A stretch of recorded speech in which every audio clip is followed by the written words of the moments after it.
primero que nada, siempre agradecido por la oportunidad que me da Estudios MIC y por la oportunidad que ustedes me dan para poder refrescar un poco sobre este conocimiento, ¿no? Y también algunos alumnos pues, que tengo de la San Martín que están viendo ahí que dentro de 2 semanas ya les toca su examen final. Y yo sé lo difícil que es. Espero que les sea de mucha ayuda esta clase. Y bueno, quiero que sepan que si tienen alguna consulta me pueden escribir más que todo por Instagram. Este es mi nombre de Instagram, por ahí me pueden pasar mensajes. ¿Por qué? Porque vamos a ver que aquí vamos a estar usando dos artículos en particular que son unificados, ¿sí? Que nos van a servir para nosotros entender cómo es que se dispone la morfología externa del cerebro. Entonces, si ustedes gustan, se los puedo enviar por Instagram. Así que me escriben ahí porque de verdad que son artículos que se los recomiendo, que tienen que leer y que les va a dar una muy buena base en lo que es morfología externa del cerebro, porque yo sé que es un dolor de cabeza para todos. Bien, entonces vamos a comenzar, ¿sí? Este es el contenido que vamos a ver. Vamos a ver generalidades, vamos a ver orientación anatómica de los hemisferios, algo rápido, los límites, sus lóbulos, vamos a ver su anatomía externa, donde vamos a ver los giros, sus surcos y la anatomía de la cara interna de los hemisferios, o sea, la cara medial, donde vamos también a ver sus giros y sus surcos. ¿De acuerdo? Entonces vamos a ver básicamente todos los hemisferios. Las recomendaciones que yo siempre le doy a los alumnos y a las personas cuando van a tener el acercamiento, y esto era más que todo cuando teníamos las clases prácticas hace casi ya 2 años, eh, siempre les recomendaba tener un orden de cómo abordar el cerebro, porque el primer contacto con el cerebro, sobre todo en las prácticas anatómicas, era muy, muy fuerte para los alumnos. Solo veían un montón de masa encefálica dispersa sin un orden preciso y eso los volvía locos a los alumnos. Entonces, siempre un orden. Primordial, entender que el cerebro es un todo. Los límites que vamos a estar hablando, o sea, los surcos, los giros y todos los límites son arbitrarios. Hay que entender que el cerebro es un todo, es continuo. Y lo que vamos a estar hablando, los límites, surcos, giros, son solamente puntos de referencia para nosotros saber dónde estamos ubicados, qué estamos viendo, qué estamos buscando. Es para eso sirve nada más. Pero el cerebro es un todo. Vamos a ver la delimitación de los giros y surcos, también como les digo, es arbitrario, no es algo tajante, no es algo preciso, no es algo que lo deban ustedes ver como algo que tiene que ser así, sino tienen que ser bastante flexibles. Recuérdense que el órgano más variable que existe en el cuerpo humano es el cerebro. No utilizar epónimos, yo siempre recomiendo dejar los epónimos de lado, ya no se debe usar epónimos, prestan mucha confusión y un montón, sobre todo en neuroanatomía hay demasiados epónimos que ya pues no se deben utilizar. Y lo más importante, leer textos que sean unificados. Como les estaba comentando, hay dos textos que me gustaría que ustedes puedan leer luego de la ponencia, que son artículos, porque a veces cuando leemos los textos, o sea, por ejemplo, clásicos, La Target, Rubier, qué sé yo, Waxman, Crossman, Fitzgerald, el mismo Schnell, a veces su forma de describirlo no es que esté mal, sino que es tan diversa que nos puede confundir un poco, porque cada uno tiene una forma de describir lo que está observando, ¿de acuerdo? Entonces eso nos puede confundir. Entonces por eso es mejor leer algo que sea más unificado. Y uno de los textos en los cuales se está basando esta clase es en una de las propuestas de la nómina anatómica internacional para unificar todos estos términos. Bien, vamos a ver a las generalidades. Esto es lo que al inicio, hace ya muchos años, se pensaba del cerebro. Como les digo, esto es lo que un alumno cuando da el primer paso al cerebro es lo que ve. Esto es lo que ve. Y esto es lo que veía Vesalius y Busens hace muchos años. Solamente veía una masa encefálica totalmente dispersa, sin ningún patrón, sin ningún tipo de orden. Solamente era un caos total. Y esto es lo que ellos veían, lo que ellos apreciaban, pero ya poco a poco se permitió más la disección y es que se llegó ahora a entender que sí hay un patrón, sí hay una organización, sí hay algo que es constante. Si bien es cierto, es bastante variable, hay cosas que son muy constantes y que son frecuentes y que las vamos a ver, no importa en qué hemisferio o en qué cerebro estemos viendo. Si bien es cierto, es variable, hay cosas que son constantes. Esto es lo que nosotros vemos en el desarrollo embrionario. Al inicio es normal, es lisencefalia, que es totalmente liso, el cerebro está libre de pliegues al inicio, pero fíjense cómo se va formando, porque acuérdense que la bóveda craneana es rígida y se solidifica. Entonces, a estas suturas cerrarse, va a restringir la expansión del mismo encéfalo y el encéfalo tiene que de alguna manera seguir creciendo. El encéfalo sigue creciendo y no se va a restringir solamente porque la bóveda esté ahí. Entonces, para poder tener mayor superficie, como la mitocondria, lo que va a hacer es plegarse. Y eso es lo que sucede. La primera que se va a formar, el primer pliegue que se forma es la cisura lateral. Luego, ¿quién se va formando? Pues la central. Y de ahí ya vienen los demás pliegues, ya se forma ya, y danos nuestro encéfalo ya maduro. Pero esto es lo que sucede en el periodo embrionario.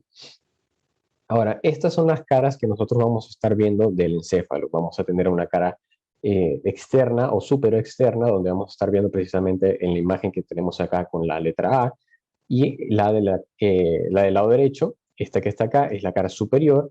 Aquí, con letra B de este lado, vamos a estar viendo la cara interna y la cara basal o inferior. Sí, estas son las caras o las vistas que vamos a estar tocando para ver todo, desde todos los ángulos, los giros y surcos, cómo se ven y cómo nosotros podemos encontrarlos en un preparado anatómico. ¿Sí? Ahora, como les estaba comentando, para nosotros poder identificar este es el giro presentral, este es el giro frontal superior, X, tenemos que tener un orden y una sistemática. Como ustedes ven acá, es arbitrario y todos los giros y los surcos vamos a ver que tienen una continuación o tienen una conexión o tienen una variante, y es lo que precisamente se está viendo acá. Este es un artículo escrito por Guilherme, un profesor de Brasil. Es un neuroanatomista muy, muy excepcional. De verdad, tienen que leer el artículo, que se llama The Cerebral Sulci and Gyri, que es uno de los artículos más unificados que he podido encontrar y que es muy bueno. Y estos esquemas que ustedes tienen acá representan precisamente esa unificación. ¿Sí? Entonces, como pueden ver, estos giros son continuos. Como están viendo en las líneas rojas, fíjense cómo se continúan. O sea, no son estructuras que terminan y comienzan, sino son estructuras que siempre están continuas y se están conectando. Entonces, de esa forma quiero que ustedes empiecen a ver al cerebro y a sus pliegues. Este es otro artículo de Striux que hemos visto que ayuda, pero ya cuando somos más profesionales y ya tenemos más experiencia, porque puede variar, como les digo, tiene que haber un orden y una sistemática. Y él propone este orden y esta sistemática para poder localizar los giros, los surcos y los lóbulos. Sí, pero como pueden ver, si ustedes le presentan esto a un alumno, se va a marear, se va a ver, eso es demasiado texto, no le va a gustar, sí, no es amigable a la vista.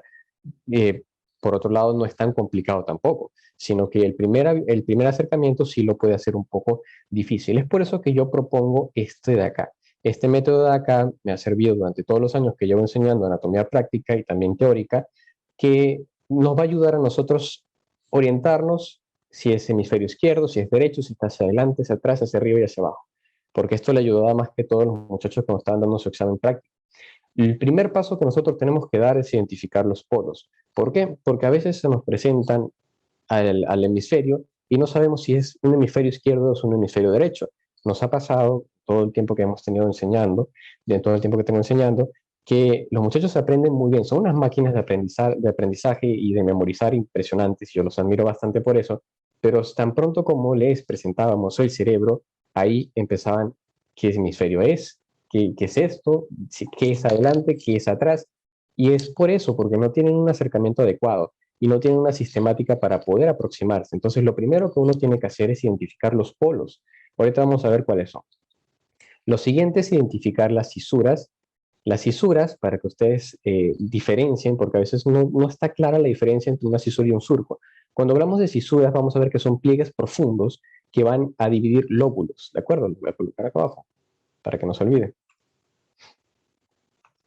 Lóbulos, esa es la diferencia, o sea, lóbulo frontal, lóbulo parietal, occipital, temporal. Las cisuras dividen lóbulos. Cisuras también en la nomenclatura anglosajona también le dicen fisuras, ¿sí? Son sinónimos que podemos utilizar. Identificar los surcos es el siguiente paso. Los surcos nos van a dar a los giros, ¿sí? O circunvoluciones. Entonces ya tenemos los dos términos importantes, pero ustedes van a ver que en los textos y en la mayoría de clases, incluso yo también lo hago, es que usamos el término cisura y surco de manera indistinta, o sea, indiscriminada. Podemos llamar a una cisura un surco una cisura, pero lo importante es que ustedes sepan qué es una cisura y qué es un surco. Las cisuras sirven para dividir lóbulos, frontal, parietal, occipital del temporal. ¿De acuerdo? Dividen lóbulos, mientras que los surcos van a dividir a los giros que están dentro de un mismo lóbulo. Luego de que hemos identificado los surcos, vamos ahora a identificar los giros. ¿Por qué? Porque si nosotros identificamos el surco, con mucha facilidad encontramos al giro, porque si nosotros queremos de frente ir a identificar el giro, y obviamente una persona que está experimentada lo saca al momento lo saca, un alumno que no conoce y que no tiene aproximación no lo va a hacer. Si ni siquiera ha podido identificar que el hemisferio es izquierdo o derecho, mucho menos va a reconocer un giro. Entonces, ese es el problema. Por eso es que nosotros proponemos esta sistemática y tiene que ir en ese orden. Entonces, nuevamente, identificamos polos, que son los extremos del hemisferio, que ahorita vamos a ver, es el polo frontal, polo temporal y el polo occipital. Luego vamos a identificar a las cisuras que nos van a delimitar los lóbulos y ahí más o menos vamos reduciendo y simplificando un poco más el hemisferio. Luego delimitamos los surcos y ahora ya entramos dentro de un lóbulo, simplificamos aún más. Y luego, dentro de esos surcos, dentro de ese lóbulo, encontramos a los giros. ¿Ven cómo simplificamos las cosas para nosotros saber qué vamos a buscar? Entonces, eso es lo importante de tener un orden. Sí, entonces esto me gustaría que se lleven porque no siempre se lo van a presentar así tan sencillo. Sí, entonces, ahora sí vamos a ir de lleno con lo que son los hemisferios. Los límites, ¿cuáles son los límites? Los límites que vamos a encontrar para nosotros poder saber ya este es el lóbulo frontal, este es el lóbulo occipital, este es el lóbulo temporal, van a ser, algunos son cisuras, otros son límites imaginarios que nosotros vamos a trazar, ¿de acuerdo? Como les estábamos diciendo, lo primero que tenemos que hacer es encontrar los polos. ¿Cuáles son los polos? Aquí tenemos un polo, este es el polo frontal, aquí tenemos otro polo, este es el polo temporal, y aquí tenemos otro polo, este es el polo occipital, ¿de acuerdo? Acuérdense así, hacia adelante hay dos polos y hacia atrás hay un solo polo, ¿de acuerdo? De esa forma nunca se les va a olvidar y cada vez que ustedes vean un cerebro van a decir, ah, ya, esta es la cara externa o esta es la cara interna. Ahorita les voy a mostrar la cara interna. Ahora, esto que ven acá, todo esto es la cara externa del encéfalo. Ahora luego vamos a ver la cara interna, que tenemos una estructura que distingue bastante la cara interna de la externa, que es el cuerpo calloso, que ahorita la vamos a ver.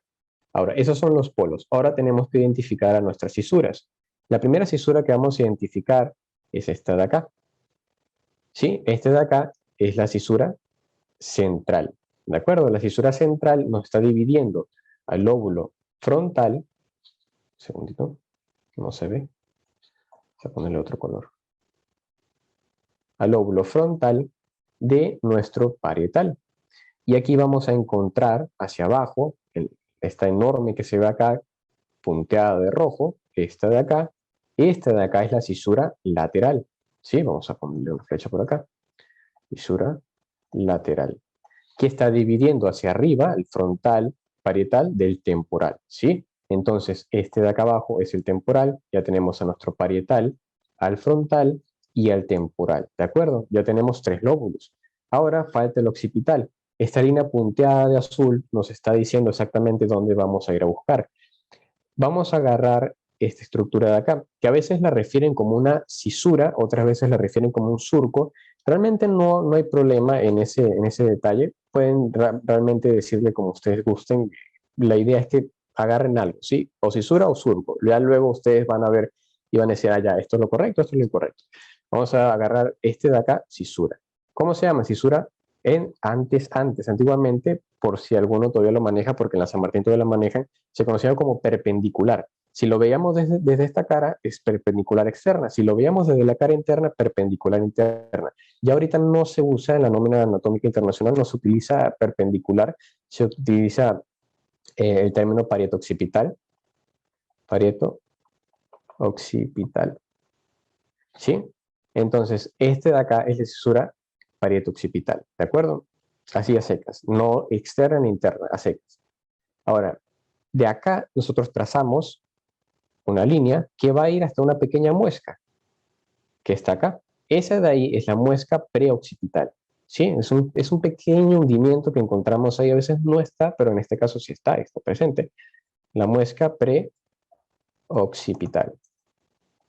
¿De acuerdo? Entonces, esa línea imaginaria que vemos ahí nos va a delimitar hacia adelante y hacia arriba al lóbulo parietal, hacia abajo y hacia adelante al temporal. ¿De acuerdo? Entonces ya tenemos la división de nuestros lóbulos. ¿Ven? Entonces tenemos al lóbulo frontal, al lóbulo parietal, al temporal y al occipital. Ahí los tenemos. ¿De acuerdo? Entonces esa es la forma en la que vamos a estar orientándonos. Ya sabemos que todo lo que esté por delante, o sea, todo lo que esté hacia acá de la cisura central, corresponde a la corteza frontal. Todo lo que esté hacia atrás de la cisura central corresponde al lóbulo parietal, o sea, es territorio parietal. Todo lo que esté por abajo de la cisura lateral corresponde a nuestra corteza temporal. Y todo lo que esté por detrás de esta línea imaginaria, que va desde la cisura parieto-occipital hasta la muesca preoccipital, es el lóbulo o la corteza occipital, ¿de acuerdo? Entonces, de esa forma nosotros vamos a ir reduciendo y simplificando los hemisferios para poder nosotros localizar, ¿de acuerdo? Esos son los límites que vamos a ver. Bueno, ya ustedes entienden que esto es anterior, esto de acá es posterior, el lóbulo occipital siempre está hacia atrás, acuérdense, occipital atrás, frontal hacia adelante, anterior a la región rostral, ¿de acuerdo? Para que se orienten mejor, esto de acá arriba es superior y acá esto es inferior, ¿de acuerdo? Esas son las vistas que vamos a estar teniendo en el día de hoy. Bien, el lóbulo frontal. Ahora vamos a ver el lóbulo frontal. El lóbulo frontal vamos a encontrar tres surcos. Un surco que es el precentral, el superior y el inferior. El precentral, como su nombre lo dice, está antes de la central. ¿Cómo así? Aquí tenemos nuevamente la cisura central y hacia adelante vamos a tener, ponerle otro color, de rojo, esta que ven acá es la cisura precentral. ¿De acuerdo? ¿Por qué es importante nosotros identificar a la precentral? Vamos a ponerle nombre también acá. Este ya es un surco. Surco precentral. ¿Por qué es importante? Porque él nos va a permitir identificar al surco frontal superior y al surco frontal inferior. ¿Por qué? Porque nosotros sabemos que desde el surco precentral están haciendo el surco frontal superior y el surco frontal inferior. Nacen directamente del surco precentral. Nosotros de esa manera lo reconocemos y no nos confundimos porque eso es nuestro punto de reparo anatómico y ahorita se lo voy a enseñar acá. Entonces, para nosotros entender que sale desde ahí, ya nosotros no nos vamos a confundir porque a veces presentamos pequeños variantes como este surco que aparece acá arriba, que no son surcos relevantes, sino que a veces puede encontrarse algunas ramificaciones. Y eso nos puede confundir y podemos decir, este es el surco frontal superior, pero no, no lo es. Acuérdense que el surco frontal superior y el inferior nacen desde el surco precentral y de esa forma nosotros lo encontramos. Entonces tenemos al surco frontal superior y a nuestro surco frontal inferior, que nos están delimitando a nuestro giro frontal superior, a nuestro giro frontal medio y a nuestro giro frontal inferior. ¿Ven? Ahora falta un giro más que está antes de la cisura precentral. Vamos a ponerle de color azul, que es toda esta zona de acá. Esto que ven acá se conoce como el giro precentral, ¿sí? Tiene el mismo nombre, o frontal ascendente. Este giro es importantísimo porque es parte de una estructura anatomofuncional que a veces se le denomina, ahorita les vamos a mostrar, que se conoce como lóbulo central, ¿sí? Solamente acuérdense para cosas, es más que todo teóricas, ¿sí? No me interesa que se sepan eso ahora, lo que me interesa es que sepan que este de acá es el giro frontal ascendente o giro precentral. Aquí encontramos un área, esto sí tienen que saberlo, un área importante que se conoce como el área 4, que es el área motora primaria, ¿sí? Es el área 4, es por eso que es importantísima. Este es el área de control del movimiento. Aquí se origina el movimiento voluntario, por eso es importante, ¿de acuerdo? Entonces vamos a ver acá en el hemisferio de aquí. Vamos a ver, esta que ven acá, todo esto de acá, es nuestra cisura central. Ya encontramos a la cisura central. Ahora, ¿qué vamos a ver? Ahora tenemos que delimitar nuestros surcos. Hacia adelante vamos a ponerle otro color, vamos a ponerle amarillo. Tenemos que delimitar ahora a la poscentral. La poscentral muchas veces está fraccionada y vamos a encontrar que hay dos plegamientos conectándolos con los giros frontal superior, medio y inferior, como podemos ver acá. Esto en amarillo es lo que corresponde a nuestro surco. Vamos a ponerle otro color, vamos a ponerlo acá abajo para que se vea surco precentral, ahí se ve. Surco precentral y desde él está naciendo el surco, vamos a ponerle otro color, frontal inferior. Vamos a ponerle de azul. Aquí podemos ver el frontal inferior, miren cómo viene por acá, lanza un ramo por acá y aquí continúa hacia acá. Es frecuente que el surco frontal inferior lance un ramo que va a estar interceptándose a una pars, que vamos a verlo ahorita, importantísimo, que es la pars triangular, ahorita se la voy a mostrar. Ahora entonces, ¿Dónde encontramos a nuestro surco frontal superior? Lo tenemos acá. ¿Ven? Y aquí sí continúa por acá y lanza un ramo por aquí. Ese es nuestro frontal superior. Y ya tenemos nuestro giro frontal superior, nuestro giro frontal medio y nuestro giro frontal inferior. ¿Sí? Lo que tenemos que saber acá, más que todo, es prestarle atención al giro frontal inferior, porque aquí vamos a ver que nuestra cisura lateral va a estar dando dos brazos, que nos van a dividir el giro frontal inferior en tres porciones, o tres pars, que es como lo que se conoce. Vamos a tener a la pars opercular, a la pars triangular y a la pars orbitaria. ¿Cómo así? Vamos a regresar acá. Vamos a borrar eso para que ustedes vean mejor. Estos tres brazos que tenemos acá, un brazo posterior de la cisura lateral, tenemos hacia acá abajo, no se logra ver, está aquí desplazada, y otro brazo que asciende. Estos se conocen como los brazos ascendentes y el brazo horizontal o brazo anterior de la misma cisura lateral. Ahora, ¿para qué sirve esto? Porque nos va a dividir en pars, que ahorita se los voy a mostrar. Una de ellas es la pars opercular, que es esta que tenemos acá. Esta es la pars opercular. ¿Cómo yo la identifico? Porque la pars opercular del frontal va a estar siendo atravesada por el surco precentral. Miren acá. Viene por acá. Este es el precentral. ¿Ven?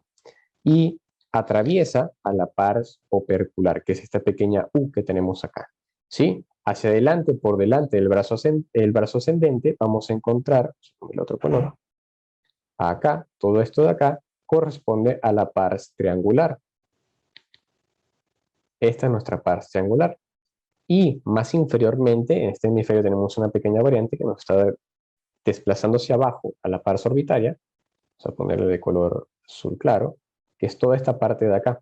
Esta es la pars orbitaria. Entonces ya tenemos tres pars, que son las tres partes que están siendo divididas por los brazos de la misma cisura lateral. Entonces tenemos la pars opercular, la pars triangular y la pars orbitaria, que la vamos a ver acá. Miren aquí. Aquí tenemos entonces las tres pars, o las tres porciones, la opercular, la triangular y aquí la orbitaria, que se encuentra en la parte ya más basal. Esas son las tres porciones que están divididas por el brazo ascendente y el brazo anterior, o también descrito como horizontal, que son o nacen como parte de la cisura lateral. ¿Sí? Entonces, por eso es que se describe que para yo encontrar la parte triangular, vamos a buscar primero el brazo ascendente y luego al brazo anterior, también descrito como horizontal. Entre ambos encontramos a la parte triangular. Ahora, ¿por qué es importante todo esto? Porque aquí vamos a encontrar áreas de Brodmann. Para los que no saben, las áreas de Brodmann son áreas funcionales descritas ya hace mucho, reunidas por el mismo Brodmann. No fueron y reconocidas por él, sino fueron acuñadas, fueron reunidas por él y fueron descritas por diferentes anatomistas, pero fueron acuñadas por él. Se describen como las áreas de Brodmann. Aquí encontramos dos de ellas. ¿Cuáles son ellas? El área de Broca, que comprende el área 44 y 45. Vamos a ver que el área 44 la localizamos y el área 45 exactamente en la pars opercular y en la pars triangular, es decir, en estas dos partes. Vamos a poner acá. Color rojo. 44 y 45. Ahora, ¿cuál es la importancia? Que la pars orbitaria, la pars opercular y la pars triangular es el área de Broca, el área del lenguaje hablado. ¿Por qué? Porque aquí vamos a tener el área que se encarga del movimiento de la boca, de que te da la capacidad del lenguaje, no la semántica, o sea, no el entendimiento que tú vas a, el sentido que tú le das a la palabra, no. Aquí lo que hay es la capacidad de articular la palabra, ¿sí? Que tú puedas hablar básicamente. Este es el área del lenguaje hablado, ¿sí? Motor del lenguaje hablado, 44 y 45.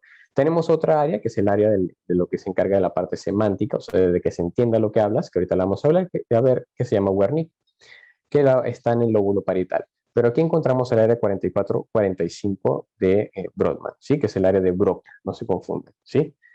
¿Cómo se llama esta área? Área de Broca.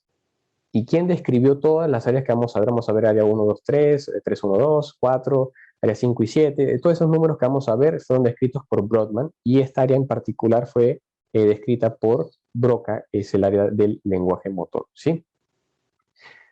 Entonces vamos a ver el lóbulo parietal. En el lóbulo parietal vamos a ver que se describen dos surcos, el surco postcentral y el surco intraparietal. Nuevamente identificamos a nuestra cisura central,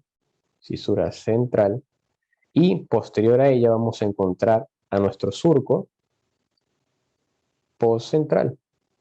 Ahora, nuestro surco postcentral es importante en este caso porque de él se dice que con frecuencia en la parte casi media del surco postcentral está naciendo el surco intraparietal, ¿sí? El surco intraparietal es uno de los surcos más grandes que vamos a encontrar, ¿de acuerdo? Es un surco bien, bien profundo y es uno de los puntos de reparo anatómico para nosotros acceder a los ventrículos laterales, que son cavidades dentro de los hemisferios. Bien, el surco intraparietal, que es ese que está ahí, vamos a ponerle acá, surco intraparietal, es importante porque es un punto de reparo anatómico para dividir al mismo lóbulo parietal en dos lobulillos. Estos lobulillos son descritos como lobulillos antiguamente. Ya ahorita no se le dice lobulillos porque a veces confunde un poco lóbulo, lobulillo. El lobulillo es una unidad más pequeña, o sea, lóbulo, lobulillo, ¿sí? En este caso tenemos un lobulillo parietal superior que está por encima de la intraparietal, que es exactamente esta de acá, y por abajo de ella tenemos un lobulillo parietal inferior. Ahora, ¿qué sucede con el lobulillo parietal inferior? El lobulillo parietal inferior está dividido en dos porciones, ¿sí? Un giro que se conoce como el giro supramarginal, que es este que está acá, supramarginal porque está exactamente sobre el margen de la fisura lateral. Como pueden ver ahí, vamos a ponerle su nombre. Esa de ahí, todo eso de ahí, que ustedes están viendo, y ahí está el brazo, esa de ahí es la fisura lateral. Y como este giro está alrededor, sobre el margen de la fisura lateral, se llama supramarginal, giro supramarginal. Y el otro giro que nosotros encontramos está inmediatamente por detrás, que es este de acá. Este de acá se conoce como el giro angular, ¿de acuerdo? El giro angular. Entonces ya tenemos que el lóbulo parietal se divide en dos lobulillos por el surco intraparietal. Ahora, ya como les digo, esto ya no se le denomina lobulillo, ahora se denomina simplemente giro, porque son giros, básicamente, y es por eso que ya no se le denomina lobulillos, porque confunde un poco. Y que el lobulillo parietal superior o el giro parietal superior es uno solo, ¿sí? Es uno solo, pero el lobulillo parietal inferior o giro parietal inferior tiene dos porciones, que yo reconozco. Uno, el supramarginal, que está formado precisamente por ese pliegue que está sobre el margen de nuestra cisura lateral, que es todo este de acá, miren ahí, y el angular, que está acá, ¿sí? Ahora, es importante que ustedes sepan que a veces esto es un poco confuso de encontrarlos, pero no es tan difícil. ¿Por qué? Porque tenemos dos formas de encontrarlos, y me voy adelantando un poquito. Nosotros para encontrar estos surcos, no tanto el supramarginal, porque el supramarginal es básicamente bien sencillo. Solamente ubico la parte final del surco de la cisura lateral y ya encontré supramarginal, no hay pierde, es bastante sencillo. El tema viene con el angular. Con el angular, como está entre territorio occipital y territorio parietal y un poquito hacia temporal, confunde bastante encontrarlo, pero no es tan complicado. Como les digo a mis alumnos, puntos de referencia son, ubícate acá, ¿este quién es? Este es el lóbulo temporal. Temporal, ok. Me voy adelantando. Este es el giro temporal superior, ¿sí? Ahora, el giro temporal superior, continúalo, síguelo, síguelo, síguelo hasta atrás y vas a encontrar al supramarginal. Se continúa. Como les digo, los giros son continuos. Los límites que yo les pongo, que los doctores le ponen, son arbitrarios, solamente para saber dónde estamos. Tenemos el giro temporal medio. El giro temporal medio lo continúa, síguelo, síguelo, síguelo hasta la parte posterior y encuentras a angular. Esa es la forma sencilla de encontrarlo, sobre todo angular. El supramarginal es muy sencillo porque tienes como punto de reparo anatómico a la cisura lateral, entonces no hay pierde. Pero el giro temporal medio sí es un poquito más difícil de encontrarlo. ¿Sí? Otro surco importante, que esto solamente es más que todo para la parte práctica, no tanto teórico. Esto no lo preguntan en exámenes, en nada, nada. Esto es solo, netamente anatómico. Tenemos un surco que divide a ambos, porque ustedes a veces ven y dicen, ya, pero ¿hasta dónde llega? ¿Hasta dónde va? Ese es el detalle. Por eso esos alumnos que a veces son muy, tienen muchas ganas de aprender y de saber más, más, más, yo les digo, ya, si quieres saber el límite exacto, exacto, exacto, tenemos, se describe en la literatura un surco que está acá. Vamos a poner otro color para que no se confunda. Vamos a ponerle de color morado. Este surco que ven acá, que está naciendo desde la intraparietal, nace de acá de la intraparietal, ese morado, este se conoce como el surco intermedio de Jensen, ¿sí? El surco intermedio de Jensen está dividiendo a supramarginal de angular. De esa manera yo sé cuál es angular y cuál es supramarginal ahí, exactamente ahí. Está siendo dividido por el giro intermedio de Jensen, ¿sí? Eso es básicamente todo, pero no quiero que sepan tanto eso, sino que sepan los giros y surcos y cómo identificarlos. Ahora, miren acá. Vamos a ver ahora este lóbulo de aquí. Eh, bueno, antes de continuar. Este de acá es el giro postcentral. Vamos a postcentral, ahí llegó. Este es el giro postcentral. Fíjense cómo va. Va así, en sentido vertical, ¿de acuerdo? Este surco de acá ya ustedes saben que es el postcentral. Entonces tenemos giro postcentral, surco postcentral. ¿Sí? Sencillo. Bien, ahora sí continuamos. Ahora, para aquí en reconocer cuál es el postcentral, cuál es el precentral, cuál es el intraparietal, como siempre les digo, primero ubiquen a sus límites. ¿Cuál es el límite? Este que está acá. ¿Quién es ese? Ese es la fisura o la cisura central, ¿sí? Ya me ubiqué, ya me ubiqué. Yo sé que todo lo que está por adelante es frontal y todo lo que está por atrás es parietal. Así yo me ubico de manera muy sencilla. Entonces, todo lo que está por adelante, esto es corteza frontal y todo lo que está por atrás es parietal. Entonces, ¿quién es ese surco que corre o discurre de forma paralela a la cisura central? Este de acá es postcentral. Miren, donde está el dedo del doctor Guilherme. Ese de ahí es el surco postcentral. Y miren cómo de él, desde la parte más o menos intermedia, la parte media, está naciendo intraparietal. Miren, este es el surco intraparietal. Y es tan largo que llega hasta la corteza occipital y ahí cambia de nombre. Ahorita vamos a entrar en ese detalle. Entonces, ya tenemos postcentral, intraparietal. Ahora que viene, ya tenemos aquí a nuestro lobulillo parietal superior y hacia acá a nuestro lobulillo parietal inferior, ¿sí? Desde esta vista, localizar a supramarginal y angular sí es un poco complicado, pero nosotros vemos acá que aquí está el surco intermedio de Jensen. Ya sabemos que adelante está supramarginal y atrás angular, ¿ven? Entonces, usamos nuestros puntos de reparo anatómico para poder nosotros simplificar las cosas. Como les digo, hay un orden. Polos, luego de los polos vamos con nuestras cisuras, luego de nuestras cisuras con nuestros surcos, luego de nuestros surcos, ahí encontramos a los giros. Nuestros surcos nos van a decir dónde están los giros. Si nosotros no ubicamos los surcos, se nos va a dificultar encontrar los giros. Incluso para personas que son experimentadas, a veces por la misma variabilidad del cerebro es difícil encontrar algunos giros. No se crean que por tener mucha experiencia al ojo sale. Hay algunas cosas que sí, pero hay otras cosas que no. Entonces, sigan esta sistemática, porque yo la uso a cada rato. Cuando me toca un cerebro la primera vez, sigo mi orden, porque yo sé que con mi orden yo voy a encontrar lo que estoy buscando. Como ven acá, es sencillo. Y fíjense que acá no tengo muchos reparos anatómicos, pero si ustedes ven bien, me están dando muchos más de los que uno a simple vista puede tener. Bien, entonces, vamos a continuar. A esta es otra vista, se ve mucho más bonito que la anterior. Como siempre les digo, ubicar primero fisura central, aquí está central.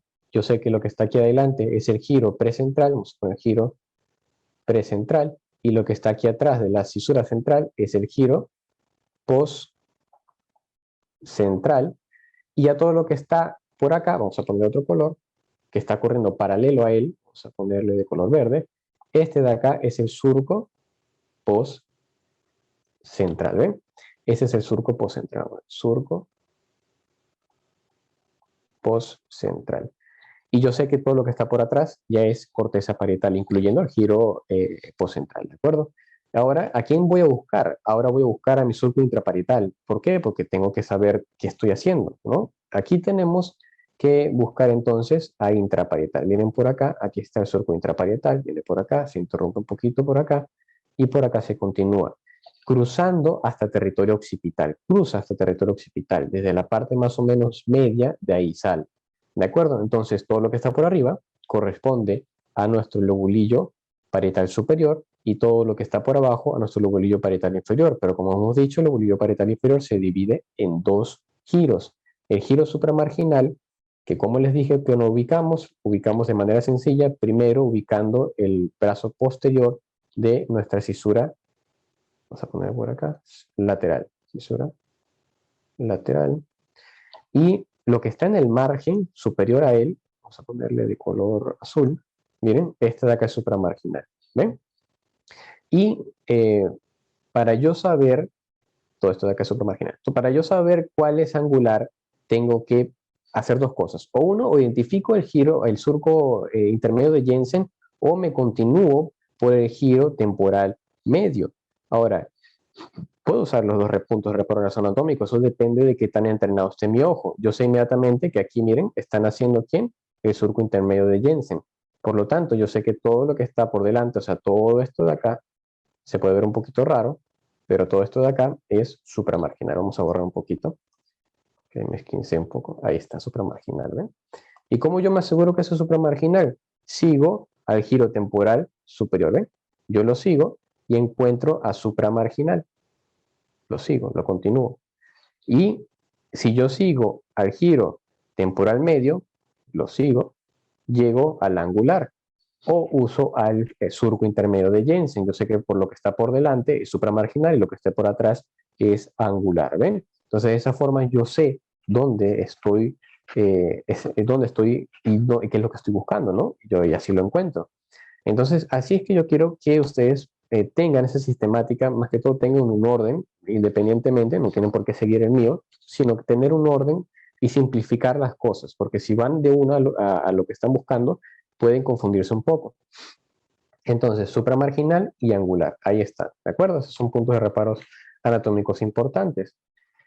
Este de acá es un hemisferio del lado izquierdo, por supuesto, y como les digo, si ustedes quieren saber si es izquierdo o derecho, ya ustedes solamente tienen que primero sus polos, polo frontal, temporal y el occipital. Hacia adelante dos, hacia atrás uno solo, ya saben, ven la cara externa, ya saben qué hemisferio es. Ya todo lo demás sale con sus límites y sus puntos de reparo anatómicos, ¿de acuerdo? Bien, vamos a seguir para que no se nos pase la hora. El lóbulo central, solamente para que sepan que existe. Esto es más que todo para que ustedes entiendan cuál es la disposición de estos dos giros. Fíjense que estos dos giros corren en sentido vertical, o sea, van descendiendo. Y es totalmente diferente de los demás giros. Fíjense que el giro precentral y el poscentral, que son esos dos que están ahí, corren así en vertical. Pero los giros, por ejemplo, los frontales, miren cómo van. Van en sentido horizontal, ¿ven? Van en sentido horizontal. El parietal también va en sentido horizontal. ¿Ven? Entonces, los giros los reconozco yo de esa forma. Yo sé que los que están aquí, en esta zona de acá, son el precentral y el postcentral. ¿Ven? Así simple. Y aquí lo ven aún mejor. Miren este maravilloso corte que está acá. Ahí podemos ver que lo que está hacia adelante es el giro precentral y lo que está hacia atrás es el postcentral. ¿Cómo?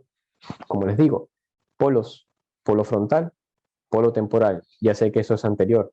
Polo occipital, yo sé que eso es posterior. Entonces, ubico acá mi cisura central y lo que está por delante, giro precentral, y lo que está por atrás, giro postcentral. ¿Ven?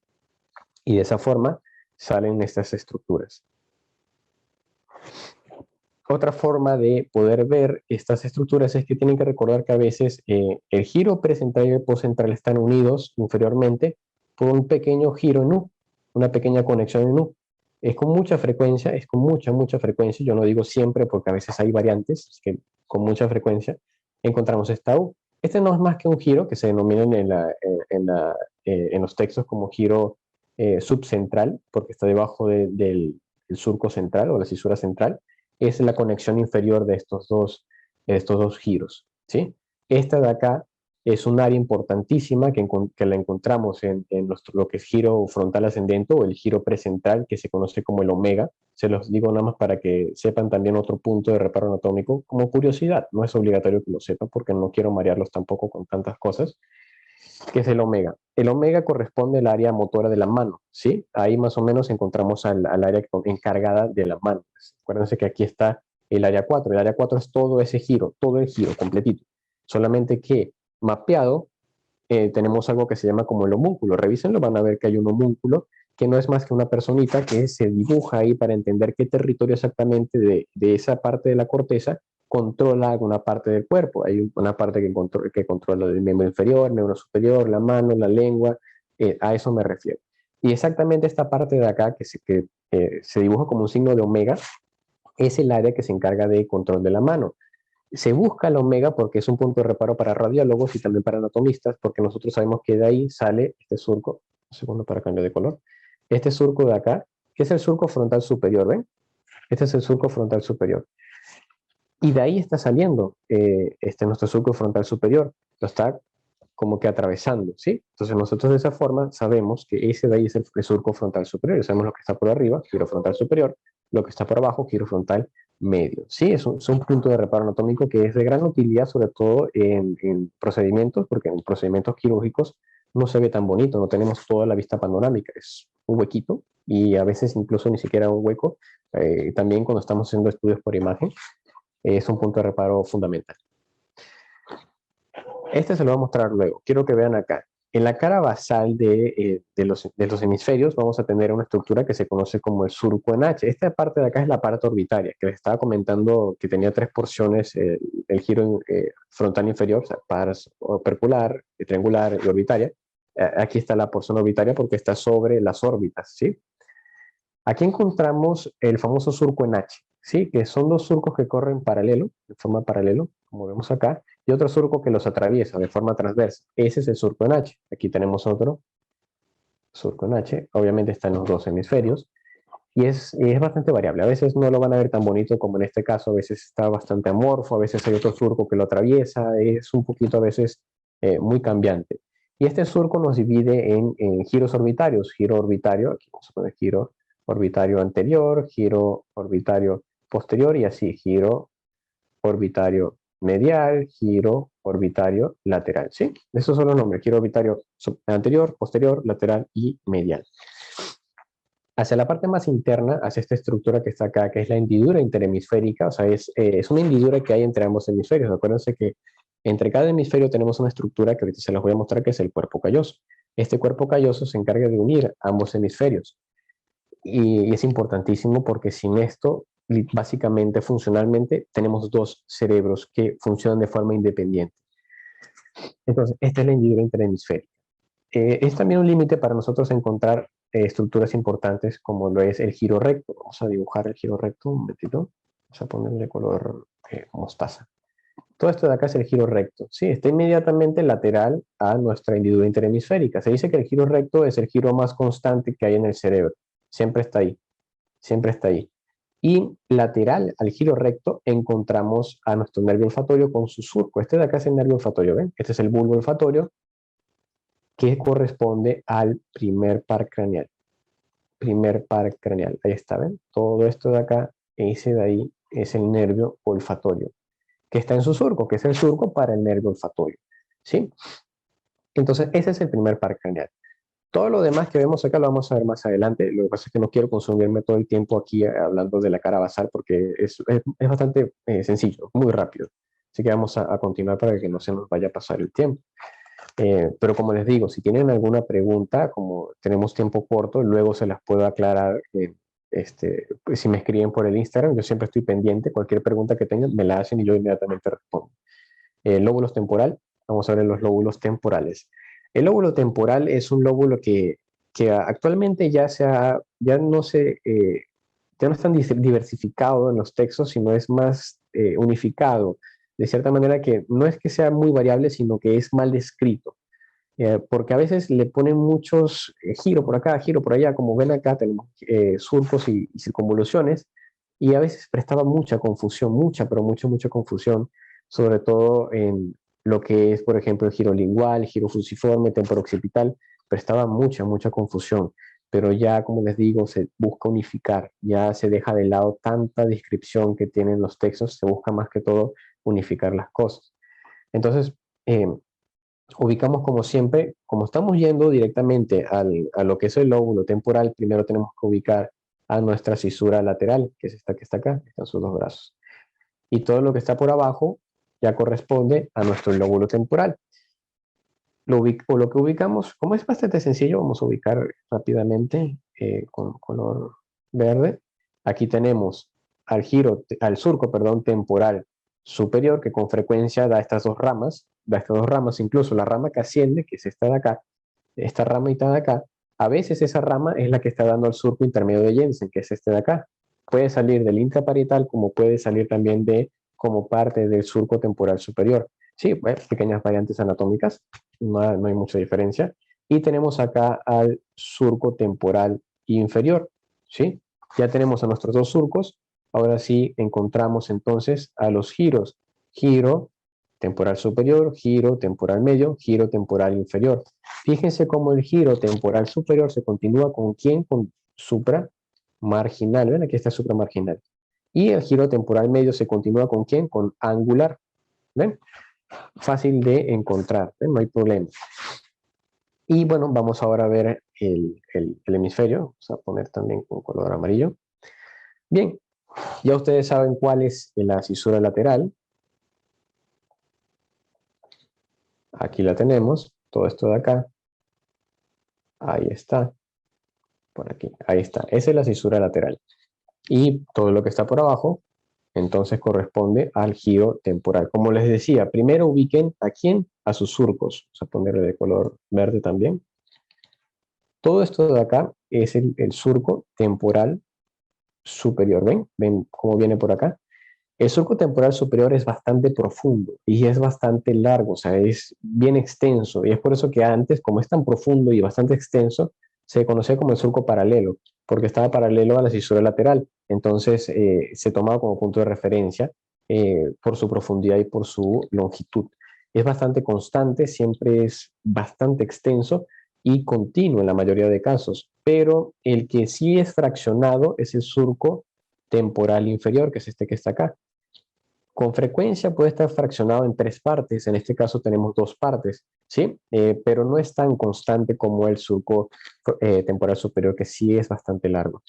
Y bueno, ahora sí a delimitar nuestros giros. Aquí tenemos el giro temporal superior, aquí tenemos el giro temporal medio, y acá tenemos el giro temporal inferior. ¿Ven? Ya están nuestros giros. Y ya pues si ustedes quieren continuar, pues si ustedes continúan al giro temporal, temporal superior, encuentran a supramarginal. Aquí está supramarginal. Y si continúan por acá, encuentran angular. Y aquí está angular. Todo esto de acá es angular. ¿ven? Ahí está. Y de esa forma nosotros usamos nuestros puntos de reparo anatómicos. ¿ven? Tenemos un área que es el área auditiva. Aquí se ve, sí se ve. Vamos a ver, ahí está. Miren, la voy a señalar para que la vean. Con color morado para que se resalte. Es esta pequeña estructura que ven acá. A veces es más visible, depende mucho por variabilidad de la misma zona que está exactamente ahí. Aquí se ve mucho mejor. Bien, en este encéfalo se ve enorme. Esta zona de acá son los giros transversos de Heschel y difiere del giro temporal superior porque acuérdense que el giro temporal superior va en este sentido, así. Pero como estos son transversos, su nombre lo indica, lo cruza de manera transversa. ¿Sí? Entonces por eso le da ese aspecto. Fíjense cómo está yendo, va así. Aquí hay 2, en este caso ya está aquí un tercero. ¿Ven? Ahí chiquitito un tercero. Ese es el giro transverso de Heschel. Ahora, ¿por qué es importante? Porque el giro transverso de Heschel va a contener al área 41, que es el área auditiva primaria, o sea, es el área de la audición. La información auditiva ingresa ahí de forma bilateral y ahí se interpreta la información auditiva que está entrando. Se dice que el área auditiva se encuentra en el primer giro transverso de Heschel, o sea, el más anterior, o el primero, este que está acá. Ahí nosotros localizamos al área 41.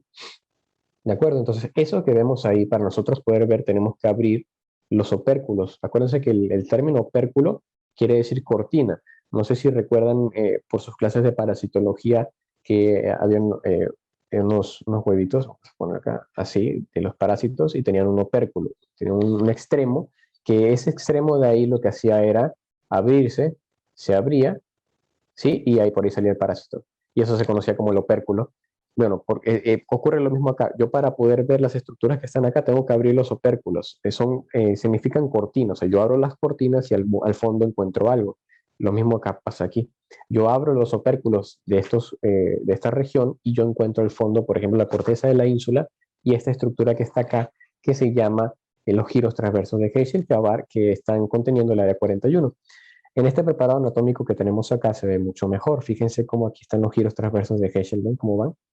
Y en este sentido está el giro temporal superior, ¿ven? Esa es la diferencia fundamental. Y yo para poder ver tengo que abrir, o en este caso seccionar toda la parte superior, que no es tan necesario, pero si queremos ver todas estas estructuras, incluyendo la ínsula, tenemos que hacerlo. La ínsula es esta zona que tenemos acá, ¿sí? Que se conoce también que es un lóbulo, o sea, es el lóbulo de la ínsula. No vamos a entrar en mucho detalle, solamente se las menciono, que está ahí al fondo y para poder verla tenemos que abrir los opérculos. ¿De acuerdo? Vamos a ver ahora el lóbulo occipital, que se dice que es el lóbulo más variable que existe en los mismos hemisferios. Es un lóbulo al cual la gente le tiene mucho miedo. Es un miedo increíble. Sí, debería existir un término incluso para el miedo que le tienen al lóbulo occipital. Y el miedo que hay no es solamente para los estudiantes, es para los mismos profesores. He tenido la oportunidad de estar con muchos profesores que no explican el lóbulo occipital, lo omiten totalmente, se limitan, por ejemplo, al surco calcarino, que ahorita les voy a mostrar, y para los que saben, solamente explican el surco calcarino y ya, a este llega. Área 17 y ahí no van más allá.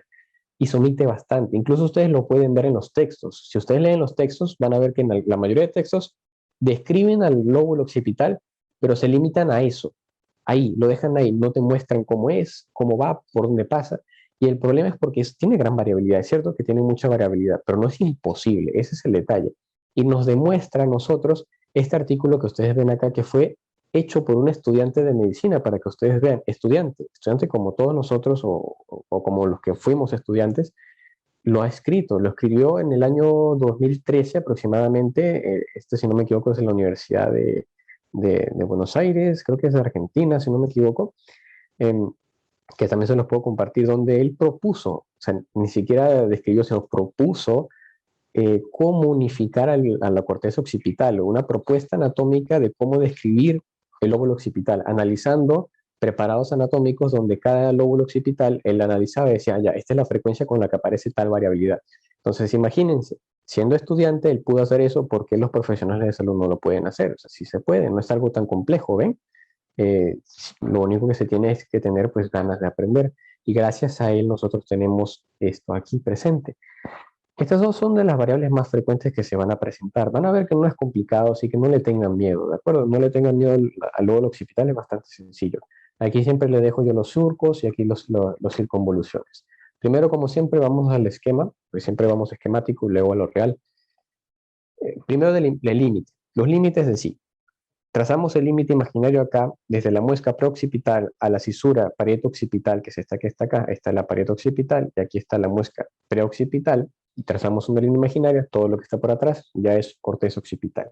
Como les estaba diciendo, el surco intraparietal que nace del surco postcentral, por acá, vamos a poner otro color que no se ve, ahí se ve, nace de la parte media del surco postcentral, ahí nace la intraparietal, y la intraparietal llega hasta la corteza occipital, solamente que cuando cruza a esa línea imaginaria que están haciendo desde la cisura perpendicular o parieto occipital, va a cambiar de nombre y ya no se denomina como surco intraparietal, ahora se denomina como surco occipital transverso. En algunos textos van a ver que también les denominan como surco intraoccipital, ¿de acuerdo? A veces lo van a ver, pero cuando pasa ese límite ya cambia de nombre y se denomina como surco occipital transverso. Entonces, este que está acá es el surco occipital transverso.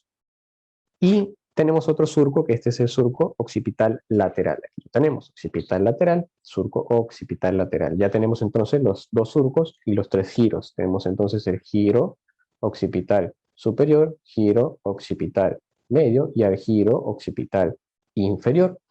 ¿De acuerdo? Otro surco que es muy frecuente encontrarlo acá es el surco semilunar o surco lunar o lunado, que es esta estructura que ven acá. Yo lo reconozco porque su concavidad, o sea, su parte excavada, va a estar apuntando hacia el polo occipital, que es este de acá. Siempre va a estar así. Ahora vamos a ver, miren acá. Vamos a poner el color amarillo. Aquí tenemos el surco occipital transverso. Choca con la parte media. Vamos a ponerle el mismo color porque si no se van a confundir. Vamos a ponerle azul. Surco occipital transverso, continuación del intraparietal y choca acá con la parte media del surco semilunar. Por eso es importante el semilunar. Vemos también que el surco occipital transverso también nace y choca acá con la parte media del surco semilunar. Es frecuente encontrar esta distribución. Entonces, vemos ahí que ya encontramos al giro occipital superior, giro occipital medio y al giro occipital inferior. Ahí están los tres giros con sus tres surcos.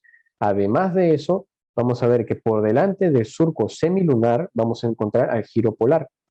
Aquí está el giro polar, aquí está el surco semilunar en morado. Fíjense cómo su concavidad apunta hacia el polo occipital. Y a veces encontramos otro surco más que puede estar presente, como puede que no esté presente, que es el surco prepolar, ¿sí? O sea, antes del polo y pasando el surco semilunar. La otra variante frecuente que se puede presentar es la que está acá. Por aquí tenemos, por ejemplo, el surco occipital transverso. Ahí está, que en este caso está acabando con una forma de Y, así se describe. Tiene forma de Y o de Y. Y no acaba en la parte media de nuestro surco semilunar. Y aquí vamos a tener al surco occipital lateral que llega hasta nuestro surco semilunar. Vamos a ver el punterito. Ahí está. Y bien, con moradito, aquí está con morado, miren, surco semilunar, que por delante de él, su concavidad, está el polo occipital y ahí tenemos el giro polar. Y a veces cuando se presenta al surco prepolar. Y básicamente eso es la corteza occipital. Como les digo, no es tan complicado, no es tan complejo. El problema es que como tiene bastantes variables, o sea, varía bastante, tiene variaciones anatómicas bastante diversas, es rico en variantes.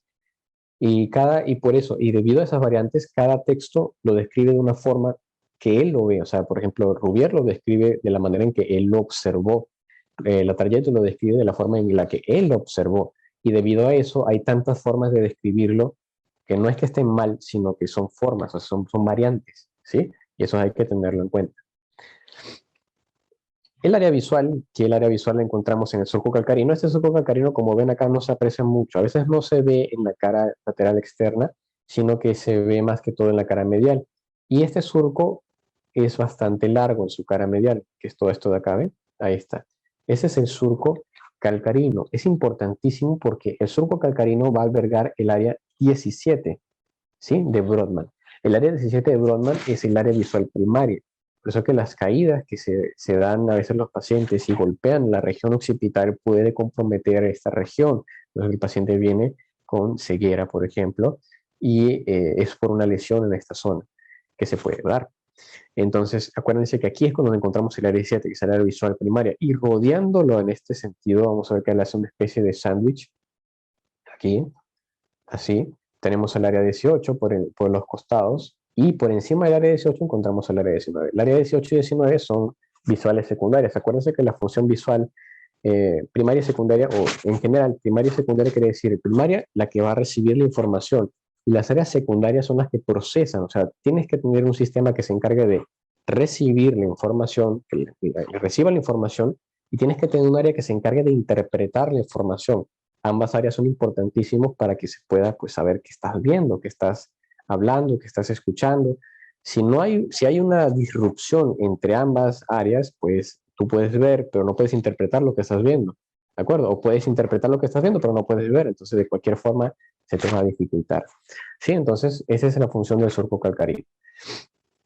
Otra zona que tenemos por acá es la parte medial, pues, de la corteza occipital, aprovechando que estamos por acá, que el mismo surco calcarino, miren, aquí lo tenemos, delimita dos porciones, una superior que se conoce como la cuña y una inferior que se conoce como la língula. Y vamos a ver que aquí tenemos el surco parieto occipital, vamos a ponerle color verde. Acá está, ¿ven? Ahí está, bien chévere. Aquí se ve mucho mejor que en la cara superior y lateral. Entonces, estas dos estructuras están delimitando la cuña hacia atrás, miren. Por encima del surco calcarino encontramos la cuña y por detrás también del surco parieto occipital también encontramos el giro de la cuña, ¿ven? Por debajo del surco calcarino encontramos a la língula. Son dos estructuras que vamos a ver que son la parte interna, la parte medial de la corteza occipital, ¿sí? Lóbulo de la ínsula, solamente para que lo vean, sepan que hay, no voy a profundizar para no consumirnos más el tiempo. Y por fin, bueno, la cara medial. Aquí vamos a verlo más acá. Me interesa más que vean el preparado anatómico, para que no se me aburran con dibujos. Bien, acá lo primero, como les estaba comentando, lo primero es ver qué cara estamos viendo. Si es la cara externa o la cara interna. ¿Qué hemisferio es? ¿Es el hemisferio izquierdo o es el hemisferio derecho? ¿Cómo? Vemos los polos y vemos qué cara estamos observando. En este caso estamos observando la cara interna. ¿Cuáles son los polos? Aquí está el polo frontal, polo temporal, polo occipital. Ya sé que es anterior, que es posterior y que es la cara medial. ¿Y qué observo? esta estructura enorme que tenemos acá. Sumamente llamativa, imposible no verla. Este de acá se conoce como el cuerpo calloso, ¿sí? Esta de acá es una fibra comisural, la más grande que encontramos. Las fibras comisurales se encargan de conectar, interconectar hemisferios, ¿de acuerdo? Interconectan hemisferios. Y tiene tres porciones. Esta porción de acá, que se conoce como el pico, este de acá, que se conoce como la rodilla, esta zona de acá, que se conoce como el cuerpo del cuerpo calloso, y esta de acá, que se conoce como el rodete, o esplenio del cuerpo calloso. Esas son las tres porciones, de adelante, o sea, así de adelante hacia atrás. Pico, rodilla, cuerpo del cuerpo calloso y rodete o esplenio. Tienen los dos nombres, pueden llamarlo de las dos formas. Y es imposible no verlo, pues ahí está. Rodeando al cuerpo calloso, rodeando el cuerpo calloso, encontramos un surco. Encontramos a un surco, vamos a ponerle de color amarillo. Ahí está, no sé si lo logran ver. Todo ese surco que está exactamente por encima, ese de ahí es el surco del cuerpo calloso, así se llama, o surco calloso. Ese es el surco del cuerpo calloso que delimita al cuerpo calloso del giro del cíngulo. Este de acá es el giro del cíngulo, ¿de acuerdo? Que empieza inmediatamente por abajo de la rodilla del cuerpo calloso y termina por atrás y por debajo de lo que es el rodete de esplenio, que se conoce como el istmo del giro del cíngulo. Vamos a ponerle el azul. Empieza acá, ¿ven? El giro del cíngulo. Es todo esto de acá. Bueno, está por el giro. Todo esto de acá es el giro del cíngulo. ¿Ven? Todo eso de ahí. Y llega hasta acá, hasta el istmo del giro del cíngulo. Y está justamente debajo de este otro surco. Vamos a ponerle de color rojo. Este de acá viene por acá y se continúa por acá. Miren. Y por acá da un ramo, que se conoce como el ramo o el surco paracentral, y por acá se continúa, termina aquí y aquí se continúa. Y da un ramo por acá, que es el ramo marginal o ascendente. Y está delimitando hacia abajo todo lo que es el giro del cíngulo, como lo pueden ver ahí. Se pone aquí, giro del cíngulo, ¿ven? Y por encima de el surco del cíngulo, de rojo, surco del cíngulo. Ahora, vamos a ponerle nombre a esto de acá. Vamos a ponerle en blanco para que se vea. Este de acá es el surco paracentral, ¿sí? Y este de acá es el surco marginal o ascendente, ¿sí? Cualquiera de los dos nombres. Que está delimitando una estructura importante en la cara medial que se conoce, vamos a poner acá con verde, esto de acá, que se conoce como el lobulillo paracentral. ¿Ven? Todo esto de acá es el lobulillo paracentral. ¿Ven? Ahí está. Ese de ahí es el lobulillo paracentral, que es la conexión superior del lóbulo central. ¿Se acuerdan que el lóbulo central tenía una conexión abajo que se conoce como el giro subcentral? Por arriba, la conexión superior que conecta al giro postcentral y al precentral va a ser precisamente el lobulillo paracentral. ¿Sí? Solamente que visto estos dos giros desde esta cara, se conoce así. ¿Sí? Y es importante porque hacia adelante encontramos el área 4 y hacia atrás encontramos el área 3, 1, 2, que es el área sensitiva primaria. ¿De acuerdo? Entonces, esas son las estructuras que tenemos acá. Por detrás del surco marginal encontramos el color mostaza, esto de acá que se conoce como la precuña, ¿sí? Precuña, que está antes de la cisura parieto-occipital, ¿sí? Que es esta que está acá. Vamos a ponerle de color morado. Color morado. Este de acá es la parieto-occipital, ¿ven? Todo esto de acá. Ahí está. Lo que está por delante, precuña. Y lo que está por atrás, cuña. ¿Sí? Y ahí tenemos el surco calcarino, que es todo esto de acá, surco calcarino. Y por abajo tenemos a la língula. ¿Sí? Ahí tenemos a la língula. Por delante, la língula se continúa de esta forma con el giro paripocampal. Aquí tenemos el giro paripocampal, miren, todo esto de acá, todo esto de acá, y termina acá en una estructura que se conoce como el uncus, ¿de acuerdo? El uncus. Acuérdense que externamente esto se conoce como el giro parahipocampal. Por dentro encontramos la estructura que se llama el hipocampo, ¿sí? No es lo mismo. Por fuera lo que vemos acá es giro parahipocampal. Y dentro, o sea, si nosotros removemos toda la corteza, vamos a ver al hipocampo, ¿de acuerdo? Así, de esa forma. Bien, ese es entonces lo que podemos observar. Y esto de acá corresponde a corteza frontal, ¿sí? Todo esto es corteza frontal, que es la continuación del giro frontal superior. Otra vista, que la vamos a ver mejor acá, miren, se ve mucho mejor. Este de acá es el pico, aquí está el pico del cuerpo calloso, la rodilla del cuerpo calloso, el cuerpo del cuerpo calloso está por acá. Y finalmente el rodeto esplénico.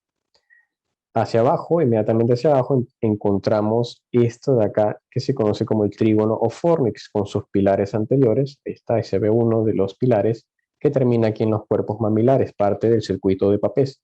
Hacia adelante encontramos a la comisura blanca anterior, a todo lo que es la lámina terminal, esta zona de acá. La lámina terminal se continúa con el quiasma óptico, o sea, el segundo par craneal, el receso supraquiasmático, lo que se conoce como el tuber cinerum, que da o forma el infundíbulo, que va a convertirse en el tallo hipofisiario, y finalmente la hipófisis. Bueno, se continúa con los cuerpos mamilares y ahí ya agarra lo que es el mesencéfalo, que es toda esta parte de acá. Esto es mesencéfalo, ya eso es territorio del tronco encefálico, no lo vamos a tocar. Esto que tenemos acá, esto de acá es la comisura intertalámica o adhesión intertalámica que pertenece al tálamo. Todo esto de acá es el tálamo. ¿Sí? Entonces solamente si esas son las estructuras que vemos acá. En otra ocasión podemos ahondar más porque hay muchas estructuras que podemos ver acá. Esta es la cara basal, ¿sí? Si me estoy pasando del tiempo, me avisan para no quitarles su tiempo. Acuérdense que yo sí valoro bastante el tiempo de ustedes. Me avisan nada más. Esta es la cara basal. Como siempre les digo, orientarse. A esto es anterior porque ahí está la corteza frontal o el polo frontal. Aquí está el polo temporal y aquí está el polo occipital. Ya sabemos entonces, eso es anterior y eso es posterior. Ya, eso no hay problema. Muy, muy bien ahí. Entonces, aquí vamos a encontrar los siguientes surcos. Hacia acá encontramos este surco, que es el surco colateral, ese de verde. Y de amarillo vamos a encontrar que aquí está fraccionado, la verdad es que no está muy bonito, así que los voy a colocar en esta cara de acá, que se ve mucho mejor. Acá está, ¿ven? Aquí se ve mucho, mucho mejor. Ahí está, con sus ramificaciones. Ese de ahí es el surco temporo-occipital, ¿sí? Así, a secas. Antes llamado surco temporo-occipital lateral, sobre todo en la San Martín todavía le llaman así. Solamente acuérdense que ya, bueno, internacionalmente y en las demás universidades ya no se le dice surco temporo-occipital lateral. Y al giro tampoco se le dice giro temporo-occipital lateral, ni al medial tampoco así. Solamente que, bueno, todavía en la cátedra de San Martín lo manejan así. Así que no, ahí no pretendo irme a ese sentido. Ustedes siempre cátedra manda, ¿de acuerdo? Porque eso es lo que le va a ir en su examen. Y bien, este de acá, pues, es el colateral.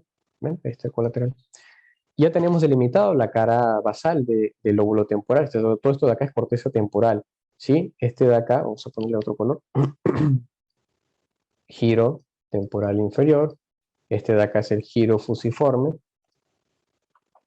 Y este de acá es el giro, perdón, se me fue el aquí. Vamos a borrar otra vez. Giro parahipocampal. Vamos a poner acá con pluma. No sé si entra, vamos a hacer giro parahipocampal. ¿Sí? Ese es el giro parahipocampal. Y aquí es donde la gente empieza a decir, ¿what? ¿Ya qué pasó aquí? ¿Y dónde está el giro temporooccipital medial? ¿Dónde está? ¿Qué pasó con él? ¿Dónde está el lingual? Ahora, aquí es donde entra la nueva nómina anatómica internacional. Por eso le estaba diciendo, ahorita ya no se maneja giro temporooccipital lateral y medial. Como está en la diapositiva, incluso yo lo dejé en la diapositiva del lóbulo temporal, ahí le dejé los sinónimos. Por eso le decía, ahora tienen que revisar esos artículos para ser un poquito más homogéneos. Se nos dice que el giro lingual es igual a decir giro, vamos a poner acá, temporo, occipital, medial, ¿sí? Es lo mismo, es sinónimo. Ahora, ¿qué sucede? Que el giro lingual o el giro temporo-occipital medial se continúa hacia adelante con el giro para hipocampal, ¿de acuerdo? Entonces, como lo tenemos acá, esto es el giro lingual que se continúa hacia adelante con el giro para hipocampal, que es toda esta parte de acá. El giro para hipocampal viene por acá y termina formando el uncus, ¿sí? Entonces ya no hablamos de un giro temporo-occipital medial, un giro temporo-occipital lateral, que el giro temporo-occipital lateral vendría a ser el fusiforme, pero ya no se maneja de esa forma, ¿sí? Y tenemos en amarillo lo que es el surco temporo-occipital y en verde el surco colateral. Y otra pequeña cosita, nada más como dato curioso, si nosotros trazamos una línea imaginaria acá, todo lo que esté por delante, o sea, esta zona de acá, del mismo surco colateral, ya se denomina como surco renal. Sí, porque como punto de referencia empieza el uncus, ese es el área olfativa primaria, que a veces es un poco confuso y difícil de encontrar en los textos alguien que te mencione exactamente dónde está el surco renal y dónde está lo que es el colateral, dónde empieza, dónde termina, solamente para que sepan. Y esto ya es para ir terminando, no se preocupen, ya estamos acabando. Y lo demás que me faltaba explicarles son, bueno, nuevamente el primer par craneal, ¿sí? Que es el nervio olfatorio, el primer par craneal, bastante completo. Aquí tenemos el segundo par craneal, esto es lo que se conoce como el quiasma óptico. Acuérdense que quiasma es donde se decusa la información visual, ya en otra oportunidad veremos a qué me refiero con eso. Aquí está lo que debería ser el tallo hipoficiario, pero siempre cuando uno retira el encéfalo del cráneo se queda la glándula hipófisis en la silla turca, y es por eso que en la gran mayoría de preparados anatómicos no va a estar la glándula hipófisis, a menos que tengas un preparado solamente para la glándula hipófisis. Como vimos anteriormente, esa sección sagital, ahí por lo menos, ese es un ejemplo. Aquí tenemos los cuerpos mamilares, núcleos mamilares, al fondo, dentro de ellos están los núcleos mamilares. Las protuberancias son estos núcleos que protruyen, valga la redundancia, son los cuerpos mamilares, parte de todo lo que es el circuito de papés, todo lo que es, conecta incluso con el hipocampo, va por trígono fornix, termina acá y de ahí se dirige por lo que es el fascículo mamilotalámico, que lo vamos a ver solamente para que sepan más o menos cómo va la cosa, por eso, si lo han escuchado en algún momento. Esto de acá es lo que se conoce como el mesencéfalo, que es parte del tronco encefálico. Sí, ahí tenemos los pies del mesencéfalo. Este de acá es ya lo que se conoce como el cuerpo del mesencéfalo.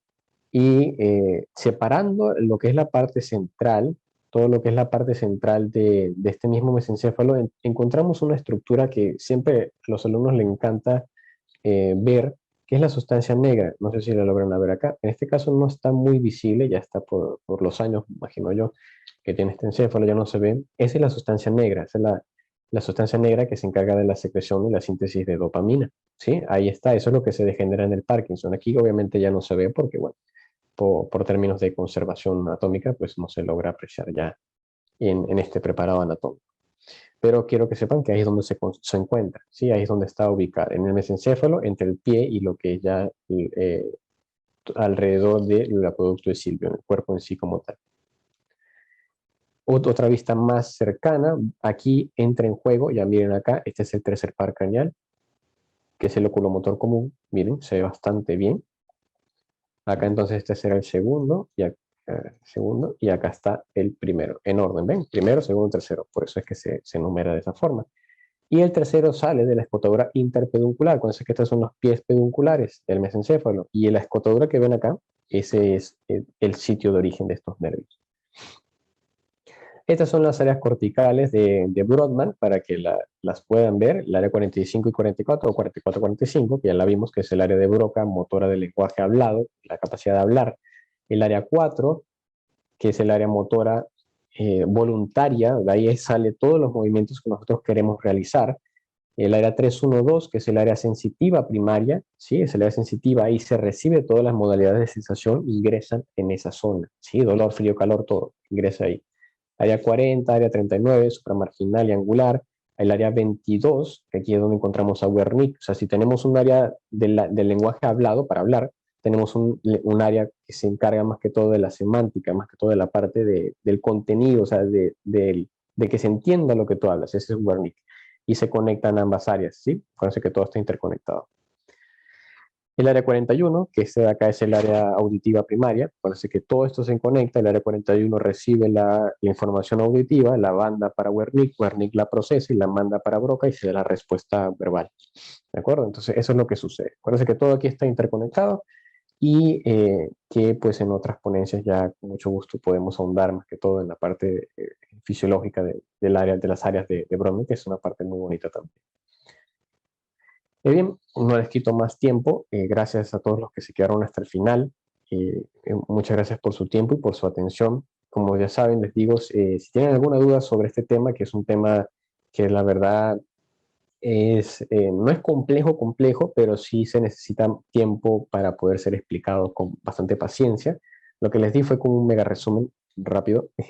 Espero que les haya ayudado, aclarado dudas, huecos ahí que haya quedado en el conocimiento, porque eso es importante. Acuérdense que parte de la capacidad que nuestro cerebro tiene de aprender es a través de la asociación de información. O sea, nuestro cerebro no aprende por memoria. Esa es la peor forma de aprender, aprendes por asociación. Entonces, con esto quiero que esos huecos que hayan quedado ahí desde pregrado o desde alguna parte de clínica se hayan llenado. ¿Sí? Bien, entonces ya saben, cualquier cosa me escriben, aquí están mis dos cuentas de Instagram, preferiblemente la de acá porque esta es más activa, aquí siempre me hablan para cualquier pregunta y ahí siempre estoy respondiendo, así que bastante agradecido con todos, muchachos. Muchas gracias con todos los que están aquí presentes.